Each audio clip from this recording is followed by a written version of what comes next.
నీతిమంతుని విజ్ఞాపన మనఃపూర్వకమైనదై బహుబలం గలదై ఉండును. The prayer of a righteous person has great power as it is working. Hannah ప్రార్థించగా దేవుడు ఆమెను జ్ఞాపకం చేసుకుని సమూయేలును దయచేశాడు. సమూయేలు మొదటి గ్రంథం 1వ అధ్యాయము 19-20 వచనములు. సిలువపై దొంగ ప్రార్థించగా పరదేశులో ప్రవేశం పొందాడు. లూకా సువార్త 23వ అధ్యాయము 42-43 వచనములు.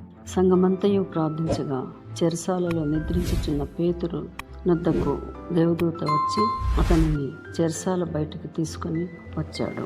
అపోస్తల కార్యములు 12వ అధ్యాయము 6-7 వచనములు. పేతురు ప్రార్థించగా చనిపోయిన దోర్క తిరిగి బ్రతికినది. అపోస్తల కార్యములు 9వ అధ్యాయం 40 వచనం. శిష్యులు ప్రార్థించగా పరిశుద్ధాత్మ పూర్ణులైనారు. వేలాది ఆత్మలను రక్షణలోకి నడిపించగలిగారు.